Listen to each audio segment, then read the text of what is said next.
Hey man, how's it going? Not bad for you. I'm alright. Are you recording? Yeah. Hey. Right, we in. Okay, Elephant Sessions, Q&A. Let's do it. So, we've been asked very many questions. We have. Well, I'm not We sure. won't be able to answer them all. Alright, number one. First one from Instagram here from Rosie_Ford X. What would be your final meal? Tails, I know what yours is going to be. What do you think mine's going to be? It's going to be a massive plate of fajitas. Mate, I was going to say fajitas. Yeah, I love fajitas. I'd probably join you. Yeah. We'll have a Mexican fiesta. Question 2, how are you all? Yeah, I'm doing alright. Lockdown's pretty boring, but how are you getting on? I'm fine. I'm alright. You bored, like? It's a little boring. But generally, fine. Spirits are high. I hope you're well too, Rosie. Yeah, she's also asked the third question, which is, what's your opinion on Marmite? I love it. I hate it. Who's the band member that's most likely to hit a whitey during a night out at the town? That's from the Milk It Boys. Check out Milk It Sounds, Instagram, Facebook. For those of you who don't know, whitey is spewing on a night out. I would have said, when this band started, you, without a doubt. Like, you've had your moments. I would say we've all had our moments, Ian. I probably had a season at it, but I would say most recently Mark's actually been. That is exactly how I was going to. He purely on the he can't burp.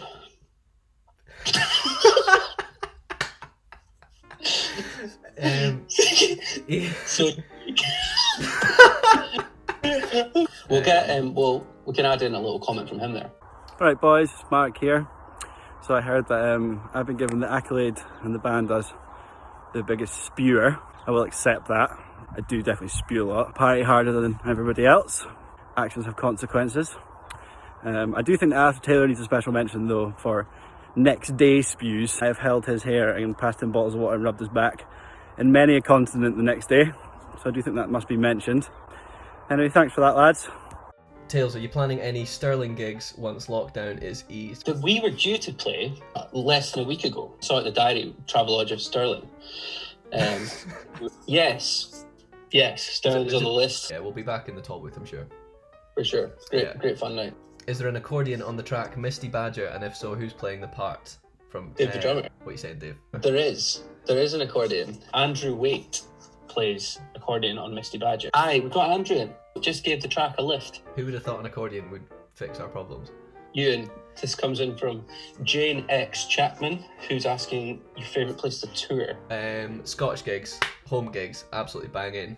Every time, without fail. We always get really good crowds here, so cannot fault it. But if we were going abroad, Australia for me is my highlight. They seem to love it. And we've been out 3 times now. Three or four times, so it's meant I love it out there. Great festivals. I'd agree. Just actually being out on the road, there's just absolute crack. We have such a laugh, and it's great fun, great gigs. If you haven't seen it yet, check out the little highlights reel from our most recent Australia tour in January. Yeah. If you weren't a musician, what would you be? When I was a kid, young, I wanted to be a bin man because I used to sit and watch the bin man out my granny's window. I think I know what you'd be actually. Oh, I think you'd do gardening. At the moment, you're a gardener. 100%. You can't be a musician. Garden maintenance, grass cutting in the Highlands and Islands. Let me know. What do you think Greg's going to say? Porn star. G-Baz, how about you? If I wasn't a musician, I would be a virgin. Good answer, Greg. This comes from lane.priv, private account, I guess, for Lane, asking, are we planning on coming out with any new music soon? So this question came in a lot from a lot of people. Yes, hopefully, as soon as possible, but at the moment we don't have a time scale. We'd hoped to get things going this year, but everything's just gone to shit at the moment. So we are working on stuff at the moment in our own homes. We've all been back composing. It's hard when we're not together, obviously. I think this will delay a new album, but hopefully so not too much. Yeah. One from Finding Jenny Parker here. Will you be getting your sweatshirt tops back in stock? We will at some point, but we want to do a new merch overhaul. Yeah, at some point. Do you want the original one back, or do you want some new designs? Let us know. We've got one here from Mr. Ali Lavac, who is of course the 2020 Young Traditional Musician of the Year. And I'm sorry, Ali, but there's absolutely no way that we can read out what you've asked us. But we'll DM you, all right? Little one here from the Beardy Traveller. Are wasps evil? Yes, they are. The worst. I hate them. You? They don't put me up or down overly. I don't think about them. I have been stung by a wasp and that sucks. But if I got bitten by a dog, I wouldn't say they were all evil. True. There's one here for Seth. The question is, Seth, fave bass instrument and why? If I had to guess, I'd say bass. My favourite bass instrument would be the sousaphone. It's a big brass instrument that kind of wraps around you, and it's used in New Orleans marching band music. Coolest instrument on the planet. Check it out. Smiley, favourite song from the first album? That was our album, The Elusive Island Beauty. I actually like Say What Like to the Boys. Not a track that we played live, so if you want to hear it, you'll need to get the first album. It was a little bit different to the rest of the album, and I think it gave us ideas that led on to the second album, and actually was probably the first track that is most familiar to the sound that we are now. We went into the studio for that first album, and the 9th track was going to be I Used to Be an Ice Boy, and we didn't like the way it came out. We ended up writing Say What Like to the Boys in the studio, and we worked on Nice Boy obviously and put it out on the second album. So I will always have a place for Ainyas. It was one of the first tunes I kind of wrote, and it was probably one of the tunes that has gone the furthest of mine. Okay, one here from Tabitha Emily. Would you ever play at a wedding in the future? Yeah, we used to play weddings. Most weddings tend to be in prime gigging season, festival season and stuff, so we're quite often booked up. But it's always worth a try. Give us a shout. Maybe we can sort something out. How did you all meet? It's a question from Ra_Elizabeth_. Ra. Me and you've known each other for years. We were in a fiddle class? Aye, fiddle class. We were kids. Yeah. And we met Greg. Did we meet Greg at Face Roche? Yeah. Face Roche, the residential. The three of us were kind of playing together a bit, and I went to uni. I met Mark and Seth there. They were the year above me at Newcastle Uni. We'd actually started, just before that, we'd started Elephant Sessions as a trio. I was on acoustic guitar. Introduced you guys came down to visit Newcastle. Big night out. Mark joined, and then a few months later Seth joined. Yeah. I think Seth joined 7 years ago. Yeah. Okay, one here from Justine Bruno. Are you planning to do a concert in Paris again? Oh man, absolutely. That's so much fun playing in Paris. We absolutely always enjoy going to France. We've done some great gigs in France over the last few years. I think we played in Paris in November 2019. It was great fun. Played there with brilliant night. The Kuig boys. Yeah. A joint gig with them, and what a fun night. We'll definitely be back to Paris. Big fan. Love it there. Any chance of coming to the US in the next year? Right, Kelly Nicole Fort. We've tried 2 years in a row to get out to the US. You basically broke your thumb last minute. The second time a worldwide pandemic hit, so that's kind of shanked that. We're hoping to get out. We will get there. We will. We've been to USA a few times, and we've always had such a laugh. And we really do want to come out and actually do kind of a proper, decent sized tour. It will happen. We'll see you there, Kelly. Where can I get sheet music for violin? Head to our website. We have a tune book, digital or physical. Every tune that we have ever released. Could you talk us through your creative process? Hope you're all well. Cheers, Mr. McLeod. Hashtag Oz for the win. It's definitely changed, hasn't it? First album, going into second, it was very much a case of like myself or you or Stess having a tune written, basically bringing it to the band and it all working on it. And now it's very much like that last album, What Makes You album, we basically just got in a room, the five of us, with no ideas, and sat down and worked our way through stuff. You know, tunes were written, and think how many times tunes got changed, and I think it's a more fun process for the five of us to all be all together writing everything. Yeah.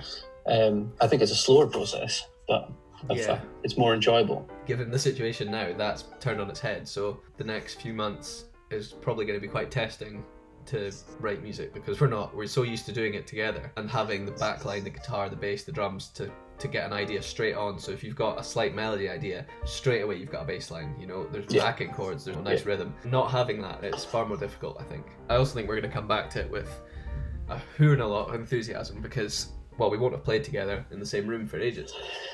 So Absolutely. we'll see what happens. Where do you draw your inspiration from when writing music? From blue.cosmos. I used to actually find it easier to write by myself, just, you know, coming up with melodies, solo fiddle, and then we'd kind of build on that. But more recently I've enjoyed writing with the boys, so writing with the bass and the drums and the guitar backing. Straight away you can get a groove for a track, you can get the feel, and you can actually start to picture it in a live environment. So for me, a lot of dance music, you kind of feel it when we play these newer tracks live. It just kind of builds and builds as we go on. So we can start to sort of visualize that now when we make sets. I think we all take inspiration from music across the genres, but I think us going out and being on the road and doing gigs and stuff, you know, we come off the back of that and we get into a rehearsal room, and I think there's something in us being together and touring and playing big shows and stuff that we want to write music based on kind of experiences. Yeah, you want to write something that replicates the environments that you're in. So we're going to festivals and like late night venues, you know, everyone's getting on it, and that's the music. That's what that's what kind of gets us going. So sweaty dance parties. Sweaty dance parties. Love it. How did you come up with the name Elephant Sessions? The track Elephant by Croft Number 5 was on in the car as we were driving, the three of us, me, you and Greg, driving to our first gig. And it's going across the things in the Elephant. And we did not have a band name, and we'd been thinking of various band names for quite a while up to that point, and we were really struggling. And we were, 4 hours from the gig, and when me and Greg suggested Elephant Sessions. And we went and did the gig or whatever, and then we are now 7-8 years down the line. And we got a chance to play a gig with Croft Number 5, the Cayley place in Ullapool on the 1st of January. Sweet. That was a big inspiration for us, that album. But here's the track.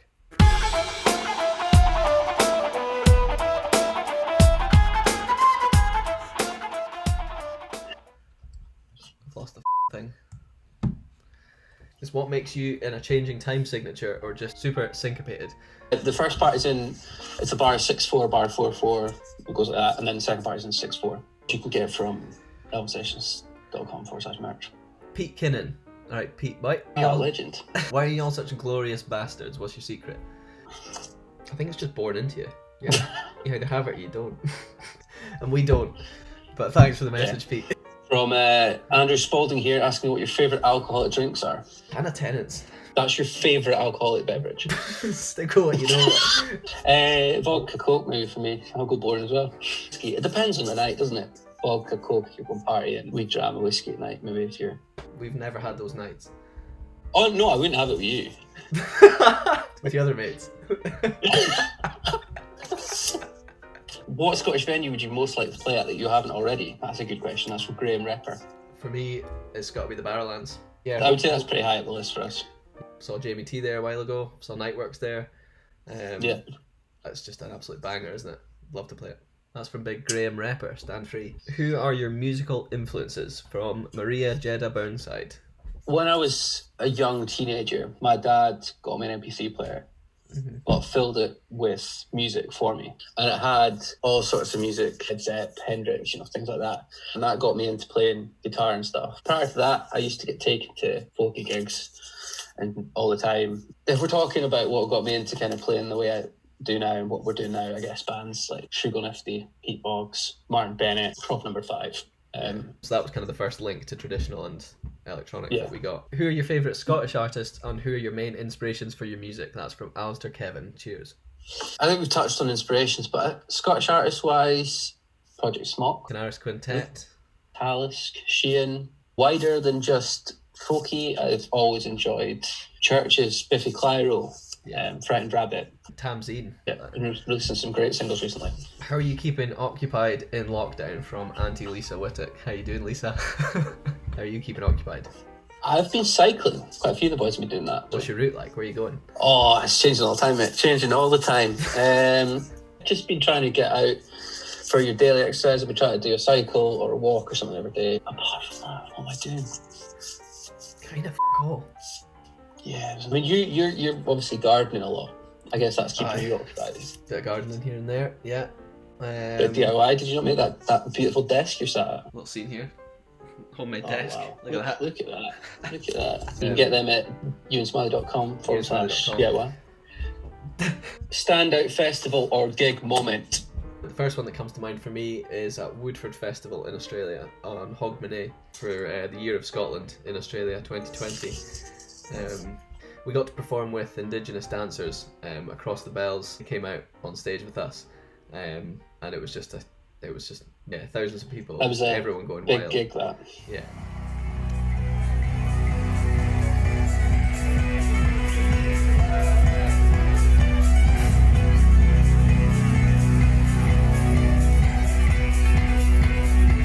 We were out there with the Siobhan Miller Band, Bridget Campbell, Blair Dunlop was kicking about. Most favourite gig moment coming home at the end of last year and selling out the Ironworks. Local venue for us in Inverness, venue that we've both been going to since we were young teenagers, and to come home and get that sort of reception in our home city was... It was meant. I don't think we'll ever forget that.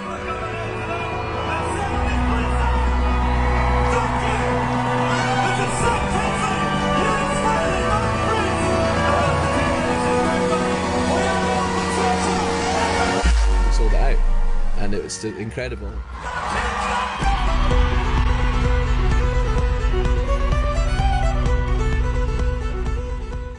Your best or most memorable Australian moment? And she said, please don't say holding a feckin' koala.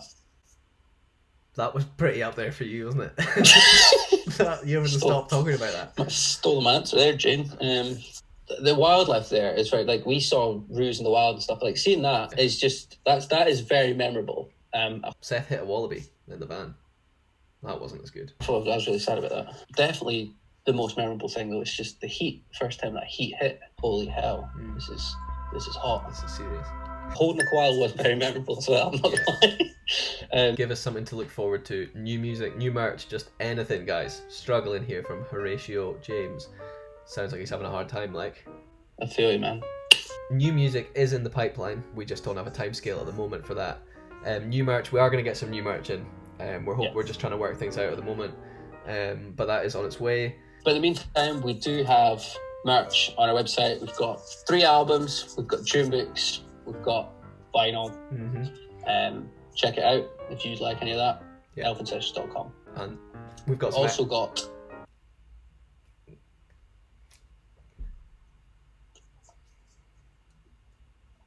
limited edition posters. We've got a few left, signed posters available on our Bandcamp page. For now, thank you for all the questions. Hopefully it's all going to be over with soon and we can get back to gigging and travelling about. See you soon. Cheers. Peace.